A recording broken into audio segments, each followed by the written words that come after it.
Bienvenido a la cuarta temporada de Naticum. En esta ocasión, el magistrado Michel Guavidor-Becker nos platicará sobre la agenda legislativa en torno al juicio contencioso administrativo federal.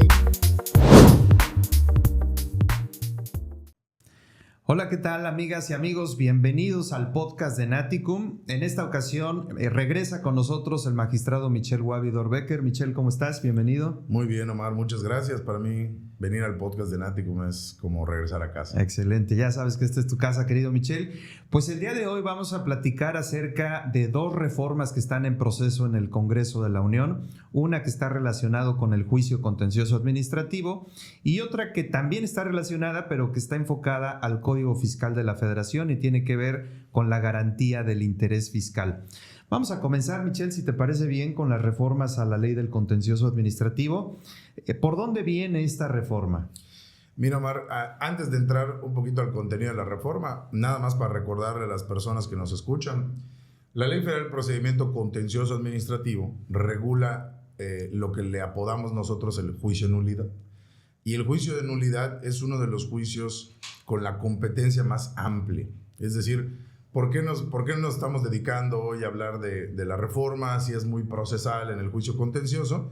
Hay que recordarle a la gente que todos o la gran mayoría de los actos de autoridad, la primera línea de defensa es el juicio contencioso.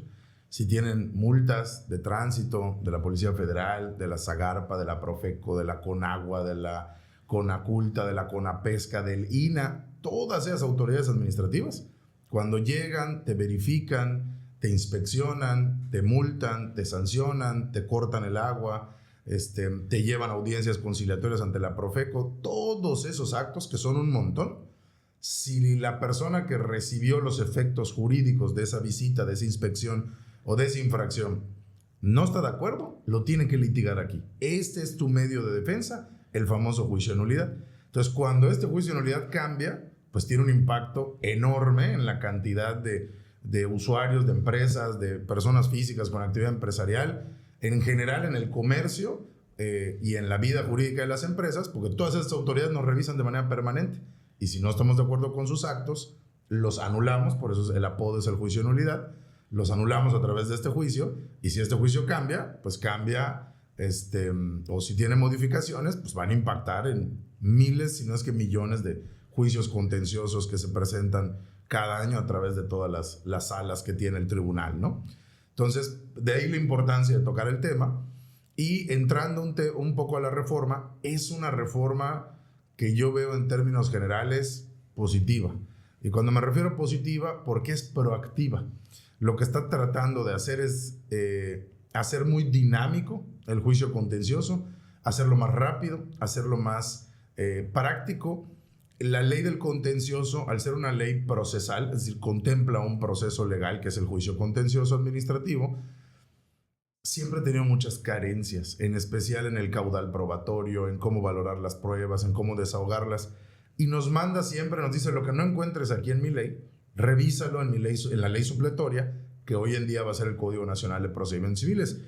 Hoy no es el día que seguramente va a salir el capítulo, pero hoy, que es 1 de abril, es la cuenta regresiva de un año obligatoria para la implementación del Código Nacional, claro, que va a entrar en vigor exactamente el 1 de abril del 2027. Entonces, la realidad es que estas modificaciones, más la entrada en vigor del Código Nacional, que tiene cambios sustantivos e importantes en materia probatoria, justicia digital y demás, pues estamos viendo una transformación importante, ágil, dinámica, moderna del juicio contencioso, tanto en su propia ley como en la ley supletoria a partir de su entrada en vigor del próximo año, ¿no? Y por eso lo primero que toca la reforma es el tema digital. Actualmente existen 4 modalidades del juicio contencioso: en la vía tradicional, en la vía sumaria, en la resolución exclusiva de fondo, o lo que le llamamos el juicio en línea. Le llamamos 2.0 porque hubo una versión previa que no funcionó, que es un tema lastimoso hasta para el propio tribunal. Así que hicieron otro juicio en línea que le llaman 2.0.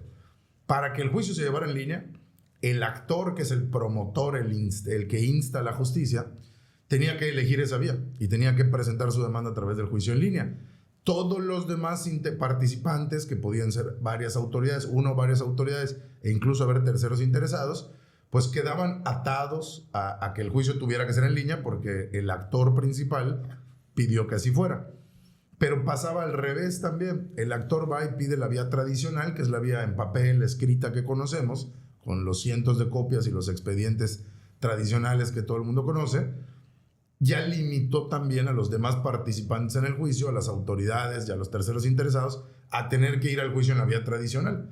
Hoy en día ya rompe con este esquema y vamos a tener juicios aparentemente híbridos, porque te permite a las autoridades o a los terceros, si el actor fue al juicio tradicional, es decir, al de papel y de copias, y tú estás emplazado al juicio, o sea, el tribunal te está llamando al juicio, te va a dar la opción de que vayas por la vía tradicional o de que tú sí uses el sistema en línea, lo cual es que sea más rápido, evita traslados, nos da seguridad que las firmas son las firmas porque al final están a través de las firmas electrónicas avanzadas. Incluso dice la reforma, y ya no me tienes que traer las copias de traslado porque a todo el mundo a través de mi sistema en línea le permito ver todas las pruebas y todas las documentales que trajiste, ya no me tienes que traer copias para cada uno. Entonces ese es el primer cambio, que no necesariamente ya estamos obligados a seguir el juicio de la forma en la que el actor lo instó o lo trabajó por primera vez. Lo propuso. Lo propuso, sino que ahora las autoridades y terceros pueden contestar en línea y lo que van a hacer es notificarle a la persona que pidió la vía tradicional una liga para que él igual pueda estar viendo los expedientes virtuales y todas las promociones, ¿no? Entonces estamos hablando como que del primer juicio híbrido. Híbrido, así es. Que se me hace muy interesante porque el tribunal ha descubierto que, como todo tribunal que tiene un sistema en línea, estoy seguro que si habláramos con jueces de distrito que tramitan el amparo o usuarios que se dedicaran a ello, te van a decir igual las bondades de llevar el amparo en línea. Lo mismo pasa en materia contenciosa, el juicio de nulidad. Llevarlo en línea es más rápido, es más barato, es más dinámico, te permite no tener que trasladarte físicamente al lugar donde se encuentra el tribunal y incluso para las autoridades, porque como sabemos muchas veces las autoridades no están en la misma demarcación, son autoridades nacionales que están en la Ciudad de México y esto se está llevando en alguna región del país, pues ya se resuelve la cadena de que estamos encadenados o acotados a lo que el actor principal decidió instar el juicio. Ahora vamos a tener juicios híbridos con algunos llevándolo por la vía tradicional y otros llevándolo por la vía en línea y todos con notificaciones electrónicas. Por supuesto, sí, sumamente interesante, Michelle, porque como tú bien indicas, el tribunal fue pionero con experimentos y con de alguna manera pruebas fallidas, pero ya la segunda versión entiendo que ha sido mucho más eficiente, ¿no? Ha sido mucho más eficiente y yo soy yo estoy plenamente convencido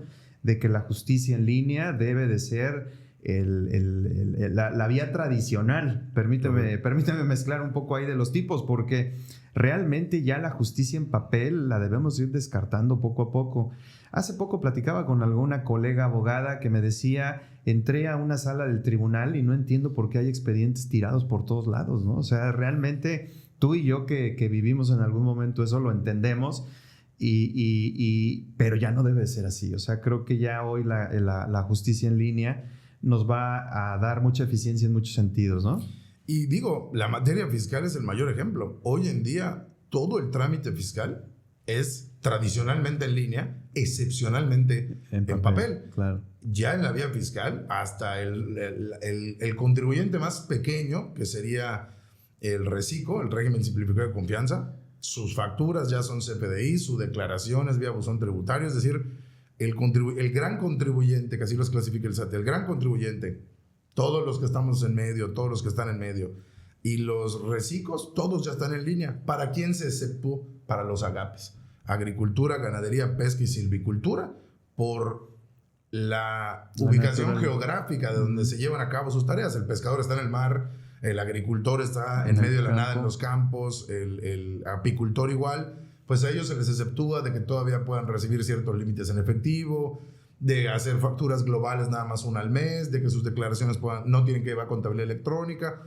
pero ya es la excepción. La regla es declaras, calculas, pagas, solicitas devolución, todo es en línea. Todo. Hasta tu medio de defensa ya es solo en línea. El agape puede presentar su medio de defensa, que es el recurso de revocación físico. Pero la materia fiscal es lo más claro de que sí se puede. Todo es en línea, excepcionalmente y para un cierto grupo, respetando esa vulnerabilidad o esa dificultad que pudiesen tener ellos al acceso a la tecnología o a los medios electrónicos. A ellos se les da la opción, ¿eh? Tampoco es como que se les diga no puedes hacerlo en la vía electrónica. A ti te doy la opción de que lo puedas hacer allá. Si esto ya se pudo, yo creo que por lo menos traspolarlo al plano administrativo debe estar cerca, ¿no? Sí, que ya en el tema de el argumento de no tener acceso a la tecnología, yo estoy convencido de algo en México, Michelle, y es que nadie se queda sin datos en México. Nadie. O sea, todo el mundo tiene datos en su celular antes que algo que comer en su refrigerador, ¿no? Entonces, pero qué bueno, me da gusto que el Congreso de la Unión esté trabajando en una reforma tan importante, ¿no? ¿Qué más tenemos? Lo siguiente es un tema espinoso para el tribunal, porque es el tema de los plazos. Tú y yo trabajamos en una sala regional del Tribunal Federal de Justicia Administrativa, que por cierto le cambiaron el nombre, ya no se llama Sala Regional Peninsular, se llama Sala Regional en Yucatán. Los plazos para las partes, siempre lo hemos dicho, tanto para contribuyentes como para las partes actoras o el gobernado, son plazos fatales. A él le dicen tienes 30 días para presentar tu demanda. Si llega el día 31, esa demanda se desecha por extemporáneo. Presenta su demanda y la autoridad tiene 30 días para contestarla. Pero hay un lapso que no contemplaba la ley del contencioso. Te dice, uno tiene 30 días para presentarla y el otro 30 días para contestarla. Lo que no había un plazo es para la autoridad, para el tribunal, en medio, para admitir y darle vista al otro.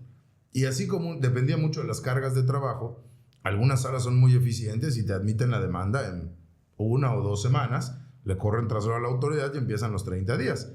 Pero también hay otras salas que admiten en 4, 6, 8 meses. ¿Y qué pasaba? Nada, porque la ley no contempla un plazo. El plazo es para el actor que va a presentar la demanda y la autoridad que la va a contestar. El tribunal que está en medio no tenía un plazo fatal como sí lo tenían los otros para sus actuaciones. Pues hoy en día se reforman aquí, sí hay varios artículos, son como 7 u 8 artículos que se reforman, pero en esencia lo que ponen son plazos de 5 días para el tribunal, que son los que deben mediar entre que las partes presentan sus promociones.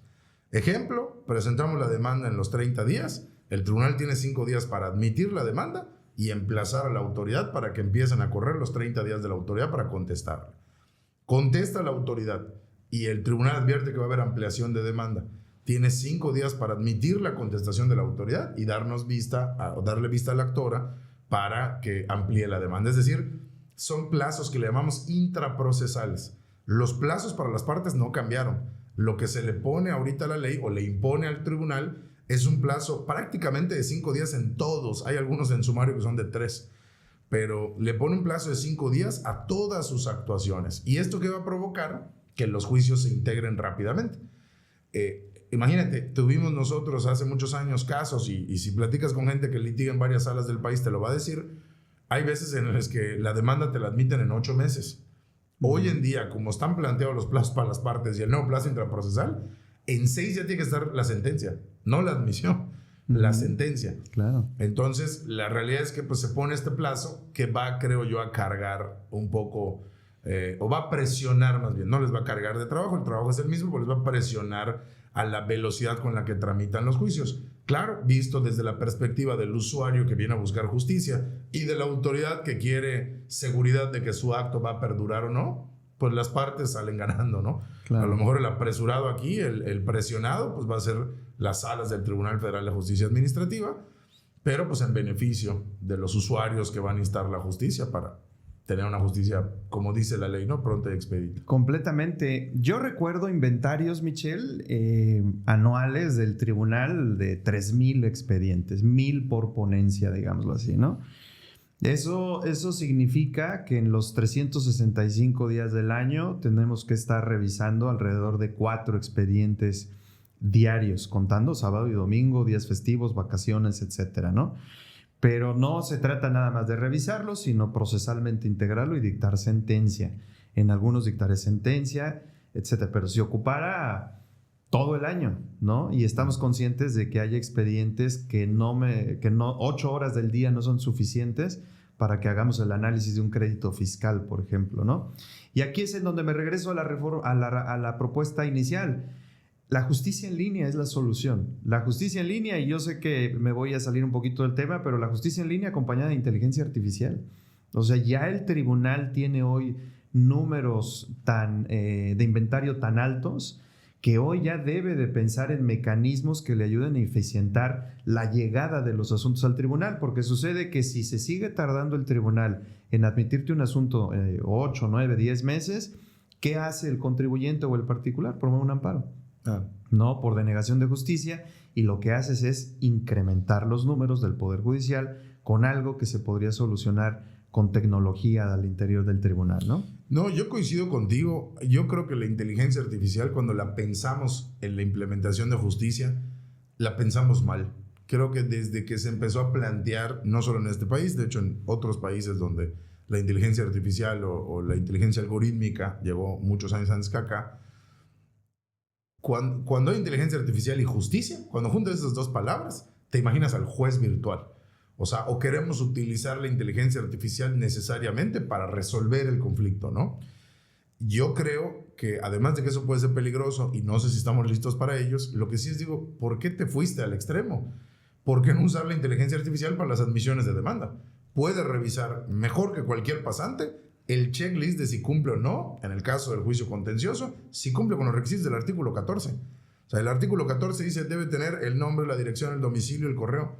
Al pasante, al secretario, al auxiliar se le puede ir. Probablemente a la inteligencia artificial no. Y además ya lo estás dotando de la base de datos porque estás dándole prioridad a tu juicio en línea. Entonces, que en automático una inteligencia artificial, desde que se presenta la demanda, haga un check de los requisitos formales, del requisito de competencia, ver en dónde se ubica la competencia del tribunal y que incluso te sugiere el auto de admisión. Ajá, o la prevención. O decir, no detecté, di que señaló 6 pruebas, no están los archivos anexos. Es decir, la inteligencia artificial, voy a decir minutos, pero creo que lo hacen segundos, ¿no? Por supuesto. Nada más depende de tu conexión a internet cuando te lo refleja, pero se presenta la demanda y a los 3 minutos la persona humana que va a procesar esa demanda ya tiene una opinión, vamos a decir, o una primera revisión de inteligencia artificial, si cumplió o no con los requisitos, en este caso el artículo 14, si cumplió con anexar las pruebas, si todas están legibles, incluso sugerir, oye, aquí no hay nada que prevenir, ya puedes admitir y hacerte un modelo de la admisión, ¿no?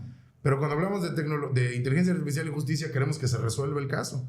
Podemos empezar, no digo que no lleguemos allá, pero podemos empezar, bueno, que me admita las demandas o que me haga las prevenciones. Posteriormente, que me admita las contestaciones de la autoridad o que me haga las prevenciones, que saque el cómputo de los plazos. ¿Para qué tenemos nosotros auxiliares viendo si la autoridad contestó en tiempo o no? Programando una inteligencia artificial con el calendario para decirle estos son los hábiles y estos son los inhábiles. Apenas llegue la promoción te dice, es un semáforo, ¿no? Verde está dentro del tiempo, rojo no está, ¿no? Te certifica los plazos. Nos puede servir para como herramienta al humano para que el juicio se tramite en los meses, en los 6 meses que pide la ley que ya esté hasta resuelto, sin necesidad de involucrarlo todavía con las resoluciones o no con la definitiva, que proyecte interlocutorias, si hay alguna reclamación, si se debió o no desechar una prueba. Ya luego podemos hablar de que inteligencia artificial aplicada a la sentencia, pero yo creo que vamos tarde para aplicarla al proceso. Al proceso, donde claro. Además se va a confundir estadísticamente mucho menos que los oficiales y actuarios y demás que tienen cargas de trabajo, problemas personales, temas ajenos a la impartición de justicia con los que cargar, pues esta inteligencia artificial no. Y además puede ser incluso una inteligencia artificial, aquí tú vas a corregir si lo estoy diciendo mal, in-house o en intranet, es decir, que no sea abierta, sino que solo se alimente descargar localmente con las bases de datos en las computadoras del personal judicial, del personal jurisdiccional, de las salas, que tengan ellos, incluso que les resuma cosas pasadas, ubicar cosas que ya resolvieron. Qué difícil era para nosotros, los sistemas del tribunal eran viejos. Esto ya lo resolví, el año pasado resolví algo parecido, pero ¿en cuál sentencia? No me acuerdo. Si tuvieran una base de datos, le preguntan a su chatbot interno, oye, ya resolvimos el tema de ingresos presuntivos por estos FDIs, y en automático, sí, aquí lo resolviste en estas 7 y están disponibles tus archivos, ¿no? Por supuesto. Es decir, que sea mi bibliotecario, mi buscador, mi pasante que revise. Creo que la inteligencia van tarde ya a implementarla en el proceso. Cuando veamos lo eficiente que hace el proceso, ya estaríamos listos para la discusión de si lo subimos a nivel de de la resolución, ¿no? Completamente. Pero el punto importante, Michelle, y creo que es destacable señalarlo, todo requiere validación humana, porque también estoy seguro que tendremos a colegas que opinen, no, es que no lo puede hacer solo la inteligencia artificial. A ver, no, es que todo el proceso administrativo es el que te va a ayudar, el que te va a suplir. Pero la validación humana tiene que estar allá, porque además al final del día alguien tiene que firmar el acuerdo, alguien tiene que notificarlo, alguien tiene que al final del día darle la validez legal a cada uno de los actos, ¿no? Y como tú bien indicabas, a llegar hasta el punto en donde a lo mejor hasta te prepare las sentencias, te redacte ciertas sentencias. ¿Cuántas sentencias no había de multas impuestas por Policía Federal, por ejemplo? Y más que te preparan, cientos. ¿No? O sea, de hecho, la sala lo que hace para lograr sus números es ubicar esas sentencias que vienen con un error de origen en las boletas de tránsito, no vienen citados unos artículos, incluso busca acelerar esos procesos para tenerlas a final de mes y poderlas sacar, y lograr los números, ¿no? Uh-huh. Pero más allá de que te prepare la sentencia, que te prepare un documento informativo previo a la sentencia. O sea, donde te diga, a ver, los conceptos, porque eso lo hace perfectamente. No necesita, como dicen en la terminología de inteligencia artificial, no necesita imaginar, no necesita elaborar nada. Va a hacerlo sin tener que salir de la propia base de datos del tribunal, decirle, oye, este juicio contencioso que tienes, este es el acto, y enseguida que te dé un rango estadístico. Has resuelto este acto, 183 veces esto ha sido el acto impugnado en la base que tenemos aquí, por lo menos de esta sala. 95% de las veces se da la nulidad y 5 no. Los agravios que hizo esta persona son estos 4 y los 4 ya han tenido resoluciones análogas, similares o idénticas en esos expedientes y ya te preparó, ya te dejó una bandeja con el rompecabezas muy ordenado para que únicamente el secretario proyectista, el magistrado instructor preparen su proyecto y lo pongan a consideración de los demás. En la misma inteligencia artificial te puede avisar, esto no lo hemos resuelto, esto es novedoso, este agravio no. Entonces ya saben hasta dónde dedicarle la reflexión jurídica y las horas hombre. O sea, te da... es el menú del restaurante. No es lo mismo ir y ver qué se me ocurre y qué pedimos y qué hacemos, a que ya te den todo el menú con precios, con tiempos, con etiquetas y demás, para que tú ya sepas qué ordenar. Y incluso para eso debe servir la inteligencia artificial, para que las horas hombre no se desperdicien en lo que una máquina nos puede hacer en 30 segundos y nosotros le dediquemos la mayor tiempo de nuestras horas a un... En este caso... Al estudio de fondo. Correcto. Al estudio de los asuntos. Y creo yo que incluso derivaría en una justicia más rápida, que es lo que busca la reforma, y más técnica, que eso no lo busca la reforma. La reforma busca acortar plazos, hacer más dinámico, que se resuelva más rápido. Pero utilizando ciertas herramientas, me parece que podemos dedicarle más tiempo al estudio de fondo, lo que nos daría lo que a quienes nos dedicamos a esto nos interesa un poco más que la velocidad, la calidad. O sea, la calidad de una sentencia que verdaderamente reflexione y resuelva el fondo del asunto, ¿no? Por supuesto. No, definitivamente este tema nos podría llevar aquí 3 sesiones del podcast y yo creo que no terminaríamos de hacer aportaciones. Pero bueno, para continuar, ¿qué más prevé esta reforma? En el sumario, el juicio sumario, les decía que era una de las 4 modalidades del juicio. El juicio sumario tiene las mismas etapas que el juicio ordinario, pero los plazos eran más chiquitos. Si en uno te daban 30 días para contestar, en el ordinario, en el sumario 15. Si te daban 15 días para ampliar, en el sumario 10. Es decir, se iban acortando los plazos y además la sentencia no es colegiada. Así es. La sentencia sumaria es unitaria, es decir, solo la firma el magistrado instructor que le tocó la instrucción del asunto. Ese juicio sumario tenía una cuantía de 15 veces el valor de la UMA anual, que más o menos al valor 2026 eran 640 mil pesos, estoy redondeando. 640 mil pesos. ¿Qué quiere decir? Si me asumes de 640 para abajo, no es optativo, me voy por la vía sumaria. Entonces eso significa que mi sentencia va a ser unitaria y que mi juicio se va a resolver más rápido. Lo que hicieron es ampliar el umbral. ¿Qué es lo que está buscando la reforma? Más juicios sumarios, que se resuelvan en plazos más breves, más cortos. Se duplicó el umbral. En vez de ser 15 UMAs elevado al año, ahora son 30 veces UMA elevado al año, que nos da, te digo que si eran 640, 1.3 millones de pesos. Ya es un umbral más interesante porque ahí sí ya caben prácticamente todos los actos administrativos. Habían algunas multas de Conagua, habían algunas cuestiones que se podían pasar de los 600 y tantos mil. Hoy en día prácticamente ampliándola a 1.2, 1.3 millones, todos los actos administrativos sancionadores, incluso algunos créditos fiscales y multas del SAT y del IMSS y capitales constitutivos del IMSS y del Infonavit, ya van a entrar en la vía sumaria, lo que va a hacer que pues, tengamos resoluciones más rápidas, ¿no? Uh-huh. Y algo que a mí sí se me hizo muy interesante y que aquí sí lo digo, no me gusta a mí siempre calificar o no las reformas, pero me parece altamente positivo, agregaron en la vía sumaria las devoluciones de impuestos. Quien ha tenido que tramitar su devolución de impuestos ante el Servicio de Administración Tributaria conoce el calvario y el infierno que hay que pasar para lograr esa devolución si se tiene que activar los medios de defensa. Claro. Y uno de los temas más injustos era el tiempo que van a tardar en resolverte el asunto para que te lo devuelvan. Solo para darte plazos a manera de ejemplo, un contencioso te podía llevar, dependiendo de la sala, entre 12 a 18 meses, siendo muy amable. Tienes 18 meses más año y tanto dentro del juicio de amparo directo o la revisión fiscal si la presentaba la autoridad. Tenías 3 años bajita la mano de medios de defensa. ¿Qué va a pasar si ahora mi devolución, estoy hablando de cualquiera, una devolución de una persona física razonable de 50 a 70 mil pesos, si te la niegan en sede administrativa el SAT y te tienes que ir a los medios de defensa, ya se activó la competencia sumaria dentro de este umbral de 1.2 millones. Es decir, si mi devolución de impuestos, IVA, ISR, IEPS, es de 1.2 millones para abajo, se va a tramitar mi juicio en la vía sumaria. Lo va a resolver solo un magistrado.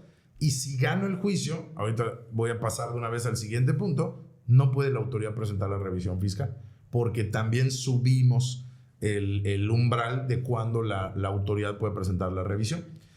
Que en ese sentido es un juicio muy bondadoso, sí. ¿no? En ese sentido, de origen, su configuración procesal era precisamente esta, ¿no? Acortar plazos, que se resolviera de forma unitaria, no para todos los supuestos, no claro. Para toda la competencia del tribunal, pero los supuestos que se contemplaban de inicio, pues sí abarcaban una buena cantidad de asuntos y mejoraron mucho el trámite procesal dentro del tribunal. La cuestión es que entendería yo que hoy ya tenemos incluso el juicio sumario también en números críticos y la idea, bueno, es tratar de desahogar asuntos de la vía colegiada o de la vía tradicional ahora en la vía sumaria, ¿no? No, y aquí hay que decir algo que es muy importante. Esta vía sumaria, con esta cuantía ampliada, con estos plazos más rápidos y reformados, porque dice que no pueden pasar 6 meses de que te admiten la demanda en la vía sumaria a que llega tu sentencia notificada. Se me hace extremadamente razonable y positivo que mi juicio se va a resolver.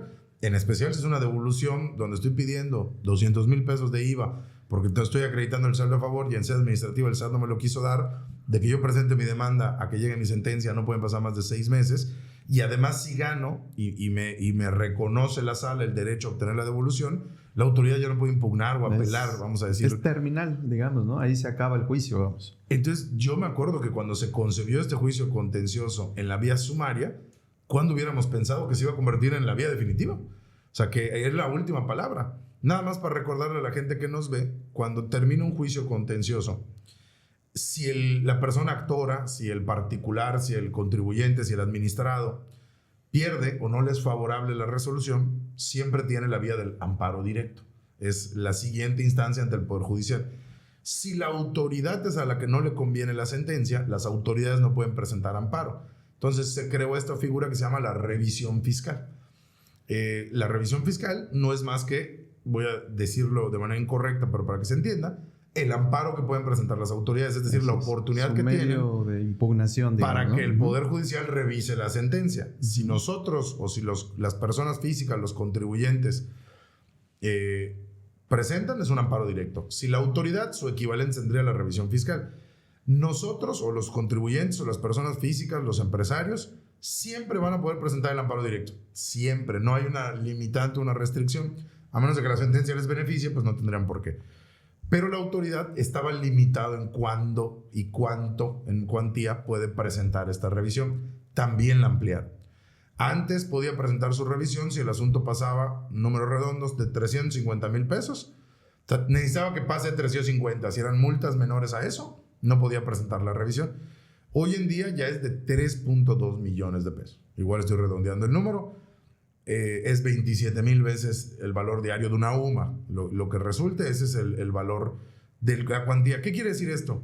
La autoridad no tiene recurso para que se revise la sentencia del tribunal si de entrada la cuantía no pase de 3.2. Y como estamos hablando que en el sumario no puede pasar de 1.2, nunca ningún juicio sumario va a proceder la revisión. O sea, ya las cuantías ya están distantes, entrelazadas de tal manera que una no va a llegar a la otra. Así es. O sea, si yo te voy a admitir tu juicio contencioso, si tu cuantía es de 1.2 para abajo, y tu autoridad puedes presentar la revisión si la cuantía del asunto es de 3.2 para arriba. Entonces, ningún juicio en la vía sumaria puede ser combatida la sentencia por la autoridad a través de la revisión fiscal. Entonces, lo digo porque pues hay un tema aquí interesante donde me parece un empoderamiento al tribunal, porque ahora resulta que las sentencias unitarias, ni siquiera las colegiadas, de un magistrado que le dé la razón a un gobernado, administrado, contribuyente, como le queramos llamar, se convierte en definitiva en la vía sumaria por improcedencia de la revisión fiscal de la autoridad. No todo fue negro para la autoridad. Si bien le subieron el monto de cuándo puede presentar la revisión, le ampliaron las materias sobre las cuales puede versar. Antes, la autoridad solo podía presentar el recurso de revisión fiscal si el asunto se había resuelto de fondo. Y voy a poner un ejemplo rápido. Visita domiciliaria. ¿Qué es fondo de la visita domiciliaria? Los elementos de la contribución. Si la sentencia habla del sujeto, objeto, base, tasa, tarifa o época de pago. Si la sentencia se mete con esos elementos de la contribución, estamos ante una sentencia de fondo. Se resolvió por otra cosa, que el visitador no circunstanció, que no se citó el artículo tal, que no se identificó. Todo eso, como no es sujeto, objeto, base, tasa, tarifa o época de pago de ninguna de las contribuciones, no es fondo, entonces era forma. ¿Y qué pasaba? Como no se resolvió el fondo del asunto, si no fue por un vicio en el proceso o por vicios formales, la autoridad no podía presentar la revisión. La presentan por deporte, incluso hasta por responsabilidades administrativas. Y cuando llega a los tribunales colegiados del Poder Judicial de la Federación, lo desechan, haciéndole la reflexión de que a pesar de que presentó en tiempo y forma la revisión, la sentencia de origen que está combatiendo se resolvió de forma y que eso no le permite pasar el umbral. Pues ahora ya se van a poder revisar. Mientras la única limitante ahora que tiene la autoridad es la cuantía de 3.2 millones. Si el asunto tiene más de 3.2 millones de cuantía, entonces la autoridad siempre va a poder presentar la revisión. Su revisión. Ya no importa si es vicio de procedimiento, vicio de forma o fondo del asunto. Siempre va a proceder la revisión. Y aquí también hay que decirlo. Se reformó el contencioso, pero la carga de trabajo va para los tribunales colegiados de circuito. Porque muchas de las revisiones revisaban que la sentencia era de fondo y las desechaban, ya no entraban al estudio. Sí las admiten, las listan en sus listas para desahogo de los asuntos. Se hace una sentencia, pero es una sentencia muy pequeña, donde prácticamente parece un acuerdo más de desechamiento que una sentencia de resolución, porque se hablaba de la improcedencia de la vía de la revisión fiscal, porque el asunto se había resuelto de forma y no de fondo. Pues ahora todos esos colegiados que correctamente desechaban van a tener que entrar al estudio. Eso va a generar dos cosas: cargas de trabajo en los colegiados y una mayor amplitud de criterios, porque casi no tenemos tesis y jurisprudencias de temas de forma porque no se entraban en el estudio de los colegiados. Hoy en día vamos a tener muchas y muchas más tesis y jurisprudencias relativas a cómo se debe identificar el visitador, cómo debe circunstanciar que está en el domicilio correcto, si está bien o mal valorado lo que puso en su acta parcial, porque todo eso difícilmente llegaba a los tribunales. Normalmente llegaba en amparos, o sea, en amparos de las personas que no les favoreció, y eso generaba, si el colegiado confirmaba la sentencia de la sala, pues el criterio era en contra, porque estaba confirmando que no se necesitaba esto, no se necesitaba lo otro. Hoy en día, como también va a proceder el de la autoridad, pues van a llegar sentencias que están dando la nulidad, pero que la autoridad está pidiendo, y si generan criterios reiterados, pues van a haber más tesis y jurisprudencias, pero digamos en un sentido favorable o en un sentido dirigido hacia confirmar la nulidad, ¿no? Ajá, o la nulidad, exactamente. Sí, entonces se amplía la oportunidad de defensa de la autoridad en el recurso de revisión, lo que le va a permitir insistir en la legalidad de su acto prácticamente, ¿no? Y como tú bien indicas, esto confirmará a los tribunales colegiados como auténticos tribunales de legalidad, prácticamente, porque ese recurso de revisión no tiene otro propósito más que revisar la legalidad de las resoluciones dictadas, en todo caso, por el Tribunal Federal de Justicia Administrativa. Pues preocupante, la verdad, allí, porque en las estrategias fiscales de defensa, pues muchas ocasiones confiábamos o contábamos con que el asunto podía terminar ahí y por lo tanto obtener una justicia de manera más rápida, ¿no? Es correcto. Que a lo mejor no era de manera más rápida, pero solo tenías un campo de batalla. Ganar en la vía contenciosa y que la sentencia sea de forma, prácticamente, porque te digo, la autoridad por deporte presentaba la revisión y como los colegiados la tramitan, es decir, la presidencia del tribunal que se lo turnen, hace un auto admisorio y lo pasa al turno y se lo pasa a uno de sus magistrados para que en un año lo liste, o dependiendo de cómo estén las cargas, pues no llegábamos a la justicia pronta, pero por lo menos sabíamos que esa revisión no tenía futuro y que nos iban a confirmar nuestra sentencia, ¿no? Hoy en día, pues también ese es un tema. Estamos acelerando el contencioso, pero atorando un poco al Poder Judicial porque le estamos poniendo más carga. Claro. Entonces, el Tribunal Federal de Justicia Administrativa te va a decir, yo resolví rápido y en los nuevos plazos que me pusiste, pero esa sentencia no ha quedado firme porque o se presentó un amparo o una revisión que sigue en trámite en el Poder Judicial. Entonces también hay que identificar eso, ¿no? Se aligeró por una parte, pero si estás mandando más trabajo para allá, pues van a tardar más tiempo. Completamente. Pues tomen nota, colegas, porque con eso de que en México todo se aplica retroactivamente, seguramente cuando entre en vigor esta reforma también tendrá efecto en todos los asuntos que estén en trámite, ¿no? Pues es discutible también porque pues, al final es una reforma procesal. La Ley Federal del Procedimiento Contencioso es una ley procesal. Claro. Y dicen que no dicen, ¿no? La Corte ha establecido que cuando la norma es procesal admite la aplicación en el momento en el que entra en vigor. Correcto, ¿no? Entonces, si estaba en trámite tu recurso de revisión, pues probablemente para cuando llegue el turno al instructor ya aplique la nueva ley, ¿no? Es decir, tenga que estudiar el asunto a pesar de que haya sido por un vicio de procedimiento, por un vicio de forma. Claro. Y el último tema que toma la reforma es un tema de suspensión, muy parecido a como nos pasó en la reforma a la ley de amparo. No me gusta calificarlas, pero aquí hay que decirlo en todas sus letras, está acotando el otorgamiento de la suspensión. Históricamente, tanto la ley de amparo como la ley del contencioso siempre nos ha dicho que la suspensión procede siempre y cuando no se afecte el interés social o el orden público. Y aquí lo que hicieron es agregarle definiciones al interés social. Te dice, se entenderá por interés social o que sigue perjuicio al interés social y por ende debes de negar la suspensión, y nos da dos hipótesis claras. La primera es cuando se requiere una autorización administrativa y no se tenga para lo que te están pidiendo la suspensión. Voy a poner un ejemplo burdo, que necesitas que una autoridad te dé permiso para vender algo muy particular y no te resuelva, te vas al contencioso en negativa ficta, no pudieses pedir la suspensión para efectos de vender eso en tanto no se resuelve el juicio. ¿Por qué? Porque requiere una autorización especial de una autoridad administrativa que no te la ha dado. Entonces, la ley te dice, eso es perjuicio al interés social, y como hay un perjuicio al interés social, por ende, no pudiésemos dar la suspensión. Y el segundo es que con la suspensión permitas que la parte actora que la solicitó continúe llevando a cabo actividades que puedan considerarse infracciones o delitos. Y aquí, aunque no lo dice, me parece que tiene apellido el niño, pues va enfocado un poco al tema de la emisión de los comprobantes fiscales digitales por internet, que la autoridad está considerando o falsos, o apócrifos, o que carecen de materialidad, o que amparan operaciones inexistentes. Se dice que dependiendo de la facultad es el léxico que utiliza el Código Fiscal. Te dice, oye, si la suspensión va a permitir que él siga cometiendo una actividad que se considere infracción o delito, le tienes que negar la suspensión. A eso le consideramos perjuicio al interés social, ¿no? Claro. Entonces, que en ese tipo de redacciones, Michelle, a mí siempre me ha quedado la duda porque ¿cómo el magistrado del tribunal va a considerar, cómo va a valorar que está frente a un posible delito o que está frente a una posible infracción, si en principio no es el especialista en la materia penal y en segunda, bueno, pues tampoco tiene constancias? Me imagino no tendrá una carpeta de investigación a la vista, no tendrá constancias suficientes como para calificarlo.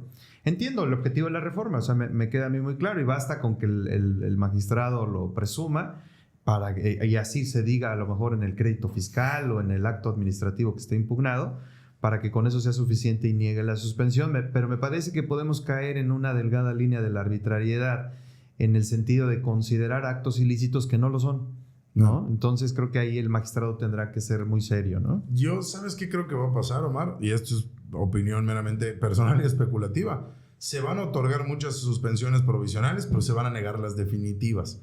Porque como tú bien identificas, el magistrado instructor no tiene elementos en la provisional más que lo que la parte actora le vino a decir. Y si le viene a decir que le están restringiendo indebidamente su CFDI, eso es lo que tiene para proveer la suspensión provisional. Entonces la va a dar, la va a otorgar. No va a advertir que hay un perjuicio al interés social, incluso con esta nueva redacción. ¿Qué va a pasar en el informe que rinde la autoridad? Le va a decir, ya lo infraccioné, ya lo multé por eso. Y entonces te vas a ubicar en que la conducta es una infracción o delito. Porque la autoridad te va a decir, es que ya lo infraccioné, ya lo multé por esto. O, esperemos que no para los contribuyentes, pero lo estoy persiguiendo. Claro. Tiene carpeta de averiguación porque esto posiblemente es un delito. Entonces, pues ya no te puedo dar la suspensión definitiva porque ya me mostró la autoridad que te infraccionó. Entonces, esta conducta deriva de infracciones. O que te esté investigando en la vía penal y esta conducta posiblemente puede ser un delito. Entonces, ya hay un perjuicio al interés social. Ya no te puedo otorgar la suspensión. Entonces yo lo que creo que va a pasar es, se van a otorgar las suspensiones provisionales, van a venir los informes advirtiendo esta reforma al artículo 28, fracción primera, y se van a negar más suspensiones ya en definitiva. Claro, claro. Correcto. Esta parte está muy interesante. Michelle, hace rato, antes de entrar al podcast, comentabas el caso de la positiva ficta y cómo podría enfrentarse a esta figura de la suspensión. Y me quedé pensando, bueno, la positiva ficta es un reconocimiento en beneficio del administrado ante el silencio de la autoridad. Yo tramité un determinado acto administrativo, la autoridad no me dio respuesta y hay muy pocas leyes que dicen, bueno, si no te da respuesta debe de entenderse que te resolvió a favor el trámite, ¿no? Pero en muchas ocasiones necesitamos que eso sea en papel, que esté declarado y por lo tanto acudimos al tribunal pues para efecto de que el tribunal obligue a la autoridad a que emita un pronunciamiento confirmando el sentido positivo de la resolución. En tu criterio, ¿cómo operaría ahí? Porque yo veo que hay cierto revestimiento de legalidad en la solicitud hecha por el administrado, pero podríamos enfrentarnos, sí, pero no tienes el permiso expreso para hacer algo y por lo tanto te niego la suspensión, ¿no? ¿Cómo lo ves tú allá? Pues mira, ya quedan muy pocas positivas fictas como lo mencionas, sí. Pero muchas de las positivas fictas que hay son en renovación. ¿Por qué? Pues porque ya existe una calificativa previa de la autoridad para darte cierto permiso y cuando viene el trámite para renovar ese permiso porque ha perdido su vigencia o la ley te obliga a que cada cierto tiempo renueves y actualices, pues las empresas presentan en tiempo y forma su renovación o su actualización y la autoridad no les contesta por cargas de trabajo, por cambios de gobierno, porque está distraída, por falta de personal, por lo que sea.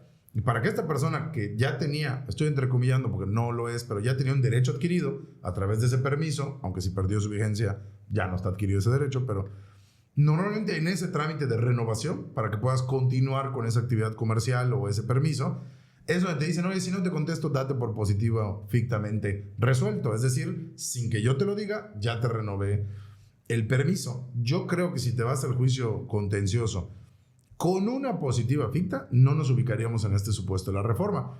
Porque la reforma te dice cuando necesites una autorización y no la tengas. Y yo sí la tengo. Fictamente, pero la tengo. O sea, porque la ley me la da. La ley me dice que si no me contestan en 3 meses... me dé por contestado en sentido positivo. Entonces, si yo voy, creo que esas, de hecho, no solo creo que no le aplica, creo que eso es una buena estrategia para poner en papel la positiva ficta.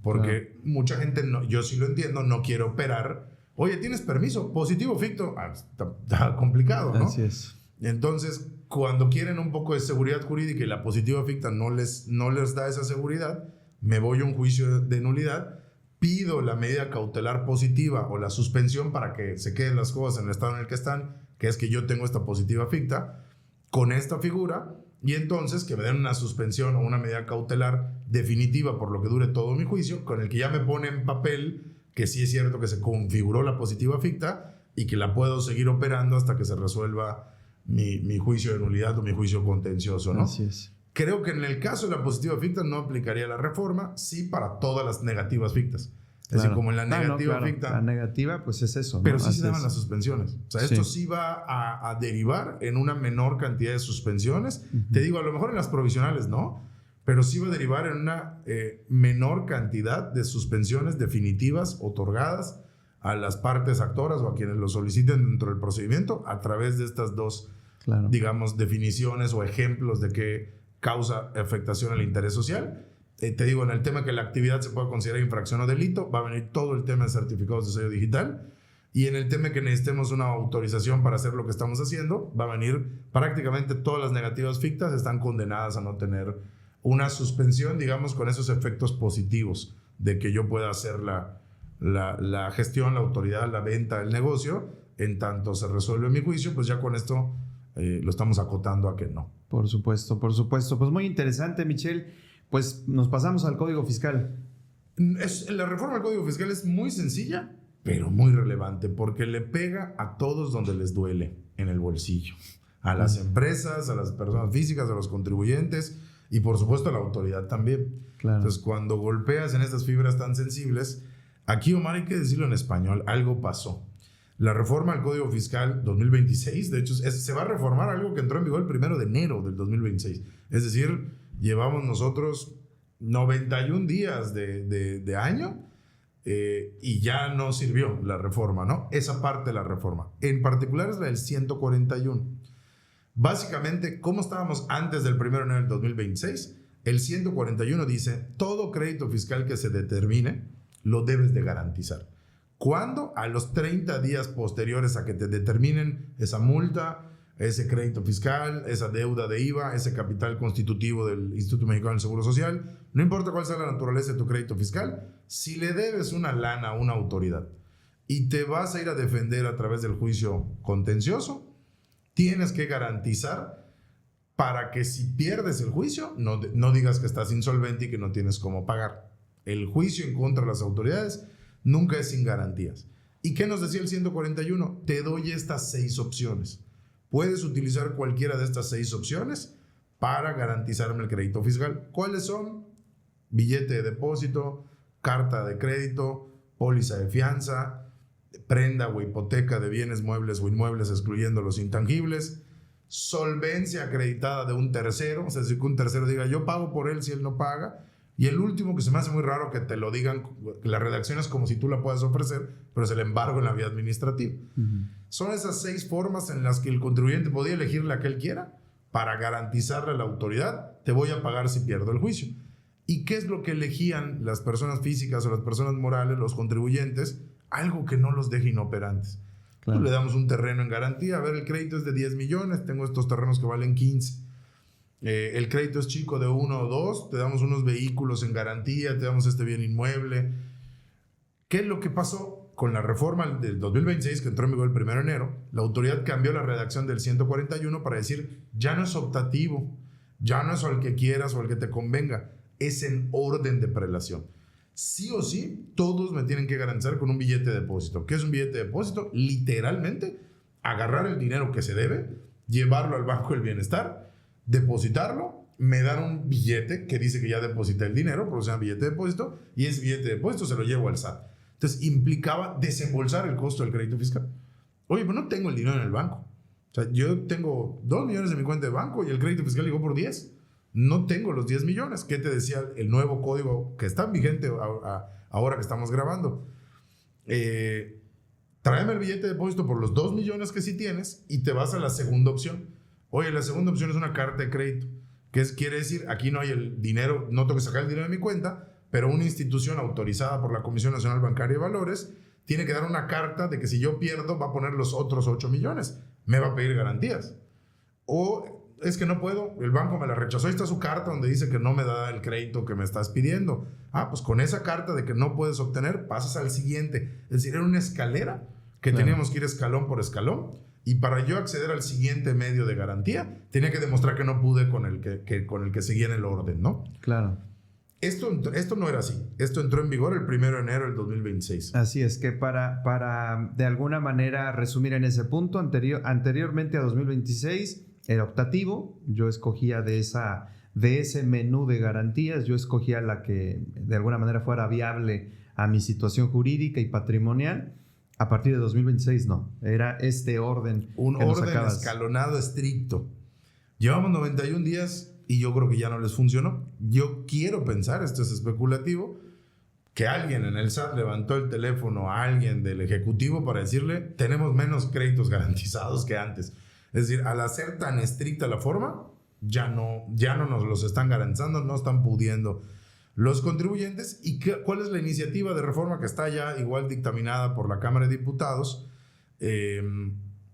Ya debe estar, tienen otros temas, en la agenda legislativa está saturada por otros temas, en especial los electorales, entonces como que no le han dado espacio a esta, que seguramente se va a aprobar sin moverle una coma, porque es una reforma de 2 líneas. Estamos regresando al sistema anterior. Claro. Es decir, se quedan las 6 formas de garantía. La forma en la que vas a garantizar es prenda, hipoteca, billete de depósito, carta de crédito, solvencia de un tercero o embargo en la vía administrativa. No le cambiamos nada. Nada más volvimos a cambiar la redacción para que sea el contribuyente el que escoja, que no tenga que ir en orden y que no tenga que ir demostrando la incapacidad de obtener alguna garantía para acceder a la siguiente, sino que regresamos a como estábamos los últimos 12 años. Claro. Desde la reforma del 2014, que fue la grandota que estableció estos métodos de garantía en el 141, hasta el 2025 eran optativos. No garantizar es obligatorio, pero ¿de qué forma era optativo? 90 días llevamos del año y se ve que algo ya no funcionó y ya está la iniciativa, está dictaminada. Es una iniciativa de 2 hojas para básicamente decir, tienes estas 6 opciones, escoge la que quieras, pero venme a garantizar el crédito, ¿no? Por supuesto. Lo que pasa también, yo advierto que en esa línea estricta de garantías que tú nos acabas de explicar, me parece que también se derivaban argumentos del contribuyente en defensa. Si yo te garanticé el crédito, como en el ejemplo que tú pusiste, el crédito fiscal es por 10 y yo te garanticé en billete por 10. Pero a la conclusión de los medios de defensa ya no son 10, ahora son 15. Sí, pero tú ya tienes una garantía de 10. Entonces, si yo fuera el contribuyente, probablemente yo hubiera planteado, no, sigues la línea que tú mismo me marcaste en el código para las garantías, porque yo sí cumplí con mi obligación procesal de garantizarte con el primero de los rubros que me marca el artículo 141. Ya de ti, SAT, depende de que ahora tú tengas la carga de ir agotando el resto, o que me des la oportunidad de agotar el resto. O sea, no sé, veía yo por ahí algunos argumentos en defensa que pudieran bloquear incluso la ejecución de los créditos fiscales a la conclusión de los medios de impugnación, ¿no? Fíjate que a mí algo que me ha llamado la atención en relación con esto que comentas, el 141 es el que establece la obligación de garantizar y las formas en las que el contribuyente puede garantizar. Pero ¿qué pasa si no garantizo?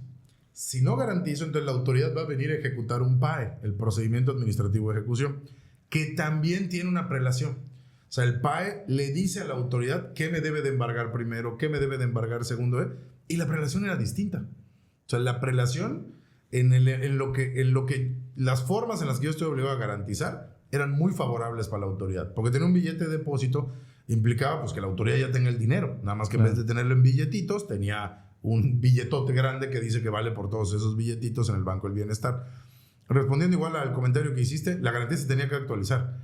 Es decir, si garanticé con un billete de depósito, el billete de depósito cada año tendría que yo actualizar los accesorios, ir haciendo un segundo billete de depósito, tercer billete, y lo que iba a pasar es que la autoridad, si terminamos en 14 millones después de todos los juicios, iba a tener el billete de depósito grande por 10, un segundo billete emitido al año por 1.1, uno por 1.3, es decir... Pero sucede la complicación que nos explicabas al inicio. Yo tengo los 10 millones y hasta ahí llegué. Los accesorios los terminaré garantizando de otra forma. Exactamente. O no te los voy a garantizar y me voy a la última de las opciones, que en todo caso sería el embargo. Y venme a embargar lo que puedas. El problema es que ese no lo voy a utilizar. También implica una carga administrativa, porque hay que demostrar que no pude. Hay que demostrar que ninguna institución, por lo menos ir con 2, tampoco dice cómo había que hacerlo, nada más dice había que demostrarlo. Entonces yo creo que pues, el banco tampoco te quiere poner en papel que no te va a estar dando cartas de crédito. Y antes de llegar a la vía administrativa decía solvencia de un tercero.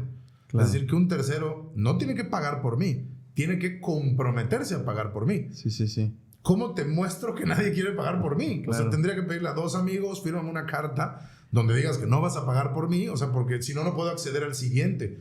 No. Que es el embargo en la vía administrativa, que era el último. O en el caso de la persona moral, ya veo a los socios pues negándose, claro, ¿no? Efectivamente, sí. Pero yo creo que es algo que no previeron, que pusieron la obligación al contribuyente de demostrar que no podía. ¿Cómo demuestro que nadie quiere pagar por mí? ¿Cómo demuestro que las instituciones no me quieren dar las cartas de crédito? Por eso te decía, se tornó tan complicado y le pega en el bolsillo a los dos. El contribuyente te dice, me están pidiendo que prácticamente deposite lo que debo, que pague, que además me estoy defendiendo para decir que no lo debo. Y la autoridad, al ver que hay menos créditos garantizados, también dice, oye, si ganamos todos estos juicios, están sin garantía. Entonces, como que no le convino a nadie. A uno lo dejaba sin operante y el otro tenía menos créditos garantizados. Y por eso dijeron, vamos a regresar al viejo conocido, que es el modelo de garantías de 2014 a 2025. Por supuesto. Pues creo que de todo lo que nos comentas, evidentemente todo es importante, pero creo que, como bien indicaste, esta es una de las más relevantes de las reformas, ¿no? Toca fibra sensible. Así es. Nada más para aclarar a las personas que nos escuchan, los dos son iniciativas, no están aprobadas.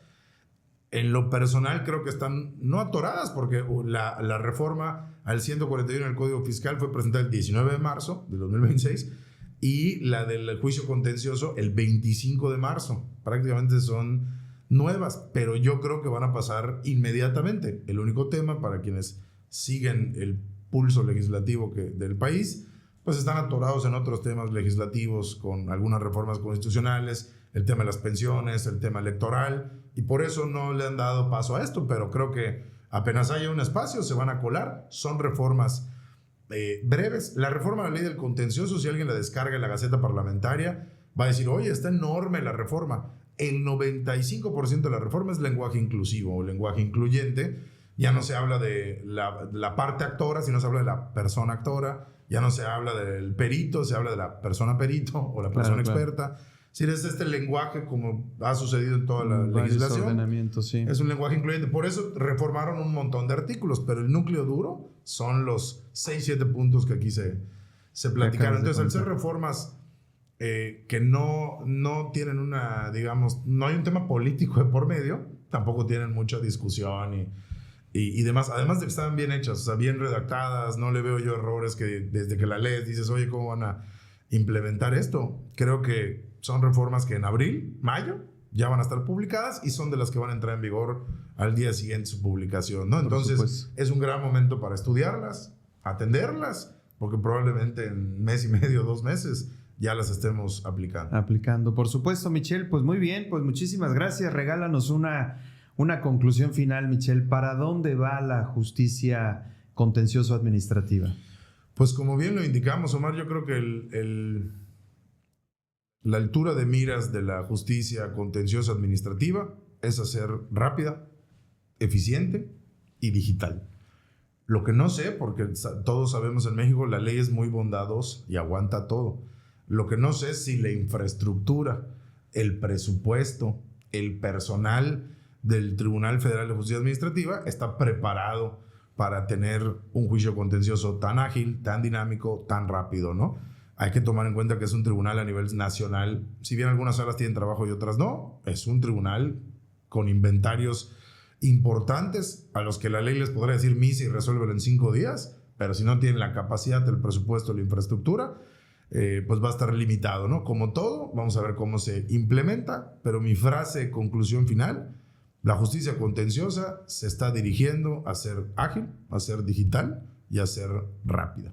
Por supuesto, no, y coincido totalmente contigo, Michelle, y además así lo deseo, ¿no? De que el tribunal cuente con los recursos suficientes y particularmente en la parte económica para la implementación de todo esto que se plantea en la iniciativa y para continuar reforzando figuras tan importantes como el sistema de justicia en línea, ¿no? Que han sido eficientes y que pueden ser más, pero requieren del apoyo económico-financiero para alcanzar el éxito, ¿no? Muchísimas gracias, Michelle. Pues como siempre, Mario, un gusto, como siempre, estar un acá. Placer platicar aquí contigo. Y muchísimas gracias a todas y a todos quienes nos escucharon. Recuerden que el podcast de Naticum es un espacio para platicar de estos temas sobre cuestiones de reformas importantes a la legislación mexicana, sentencias relevantes y evidentemente seguiremos en contacto con todas y con todos ustedes. Muchísimas gracias y hasta la próxima.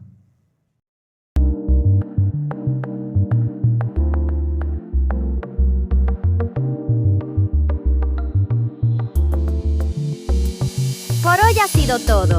¡Hasta la próxima!